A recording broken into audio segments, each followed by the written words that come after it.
देखिए, केजरीवाल जी इस समय पर जो बोल रहे हैं, कुछ हम इनकी बातों को जो आपने सुनाया और हमने समझा, उसके विषय में बताते हैं। एक तो जो विपक्ष की बातें हैं उसी को बोल रहे हैं, जो विपक्ष इस समय कह रहा है। दूसरी चीज, इन्होंने कहा सैनिकों के ऊपर, यही तो वो व्यक्ति हैं जिन्होंने सर्जिकल स्ट्राइक पे प्रूफ मांगे थे। कहाँ चले गए थे केजरीवाल जी कि जब आप सर्जिकल स्ट्राइक पे सबसे प्रूफ मांग रहे थे? ये वही तो केजरीवाल जी हैं जो बाटला केस के ऊपर आंसू बहा रहे थे और कह रहे थे भैया ये पता नहीं, ऐसा लगता है कि हमको गलत ऑपरेशन कर दिया गया है। तो केजरीवाल जी के गिरगिट की तरह के बहुत सारे रंग हैं, जब चाहते हैं वो जिस रंग को लाना चाहते हैं उसको प्रयोग करते हैं। अब उन्होंने देखा कि इस समय पर भारत में क्या चलेगा। भारत एक बहुत स्ट्रांगली जवाब दे रहा है। कल मोदी जी ने जवाब भी दिया, जब वो नॉर्थ ईस्ट के भाषण में उन्होंने उस मैटर को जवाब भी दिया। चाइना में के को हमने ठेंगा दिखाकर, चाइना को हमने डट कर वहां पे किस तरीके से फ्लाईओवर बनाए हैं, किस तरीके से पुल बनाया। पर केजरीवाल जी तो कुछ भी बोलेंगे, झूठ बोलेंगे। क्या प्रूफ है उनके पास कि कान वहां पे चाइना के अंदर लोग घुस आए? हमको यदि डॉक्टर अनिल सिंह जी कुछ बोल रहे होते, राहुल गांधी जी बोल रहे हैं, तो मेरे को समझ में आता, क्योंकि कांग्रेस की सरकारों में 19-19 किलोमीटर, 20-20 किलोमीटर तक वो एंटर किए। और उस समय पे मनमोहन जी का कहना था कि हम चाइना के इस भारत में एंट्री को हम एक टूल देना नहीं चाहते। आज कहा एक कदम भी नहीं। आपने पीछे कुछ समय के पहले वीडियो देखा होगा गौरव जी, किस तरीके से भारतीय जवानों ने उनको मार के भगाया। तीसरी चीज, यदि कोई विषय आपको संसद में लाना है, जब संसद में पूछा गया चाइना से जो फंडिंग हुई कांग्रेस की, तो उन्होंने बैकआउट कर दिया।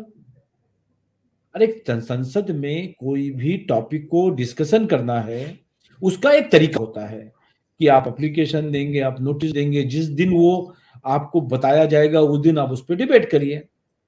पर सबको हमको रोककर इस बात को बात करनी है, नहीं तो हम बैकआउट करेंगे। ये कांग्रेस ने पिछले कई सालों से आपने देखा है उन्होंने किया है। और चूंकि आम आदमी पार्टी को भी विपक्ष की भूमिका में आगे आना है, इसलिए वो भी उनका साथ देते हैं। तीसरी चीज, मैं आज आपके चैनल के माध्यम से केजरीवाल जी और मुझे बहुत सारे कमेंट्स भी आ रहे हैं जी, अपनी बात पूरी करें। फिर कुछ दर्शक हैं और जो अभी देख रहे हैं हमको, आपके भी अगर कुछ सवाल हैं हमारे प्रवक्ताओं से, कुछ सुझाव हैं अगर आपके, तो आप उस रखिए, कमेंट करके हमको बताएं और हम आपके सवालों को, आपके सुझावों को मैं सामने दूसरी चीज, रखेंगे। अभी जी ये बोल रहे थे कि वहां से चप्पलें आ रही हैं, तो मैं आज आपके चैनल के माध्यम से पूछना चाहता हूं कि जो चाइना से इंपोर्ट होता है, सर्वेश जी यहाँ बैठे हुए हैं, तो सर्वेश जी ये बताएं कि सबसे ज्यादा इंपोर्ट में क्या चीज हो रही है। मैं आपको आज 2021 के डॉक्यूमेंट दे रहा हूं, जिसमें एक जो सबसे हाईएस्ट इंपोर्ट हुआ है वो इलेक्ट्रिकल और इलेक्ट्रिक्स इक्विपमेंट हुए हैं। भारत कुछ समय पहले तक 100% मोबाइल और मोबाइल से जुड़े इलेक्ट्रिकल आइटम्स के ऊपर विदेश में, और खासकर विदेश में चाइना के ऊपर हम सब लोग डिपेंडेंट थे। चाहे वो लैपटॉप हो, चाहे वो मोबाइल हो, चाहे वो टीवी के सेट्स हो। पर हमने पिछले 8 सालों में वो डिपेंडेंसी हमने खत्म करी। सैमसंग को बोला आप इंडिया में प्रोडक्शन करिए, बहुत सारे इंडियन ब्रांड के मोबाइल, और एप्पल से लेके टेस्ला तक कंपनियों से रिक्वेस्ट किया कि आप भारत में बनाइए। एप्पल की 2 कंपनियां चेन्नई के पास चल रही हैं जो काफी प्रोडक्ट्स बना रहे हैं, और कुछ प्रोडक्ट बाहर से इंपोर्ट भी कर रहे हैं।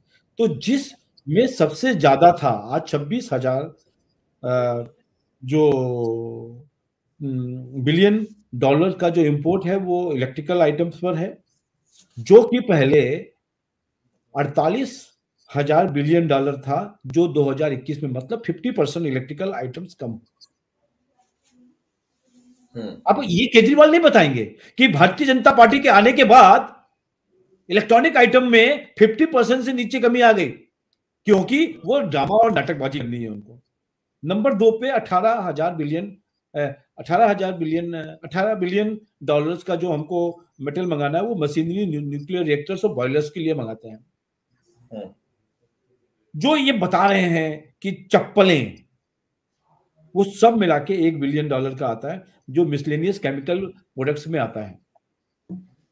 केजरीवाल जी 9वें नंबर को लेकर भाषण देते हैं, जिससे लोगों को एक सेंसेशन हो, लोगों को इमोशनल ब्लैकमेल करना और बेवकूफ बनाना। चप्पल पे लिया है, हम बना नहीं सकते क्या, हम महंगा नहीं खरीद सकते क्या? अरे आप ही तो वो लोग हो जिन्होंने कभी तक, आज तक चाइना के खिलाफ एक सेंटेंस नहीं बोला। आज पहली बार बोल रहे हो, क्योंकि आपको मालूम है कि भारत की जनता चाइना के फेवर में नहीं आ सकती, इसलिए आपकी बोलने की कंपल्सन है। और भारत में भारतीय जनता पार्टी को गाली देना है तो इससे अच्छी गाली क्या दे सकते हैं? भारत की हर व्यक्ति जानता है कि सर केजरीवाल जी कैसे हैं, किस विचारधारा से जुड़े हुए हैं और क्यों ऐसा कह रहे हैं। इसलिए नाटकबाजी छोड़े, कोई समझ की बात बताए तो अच्छा रहेगा।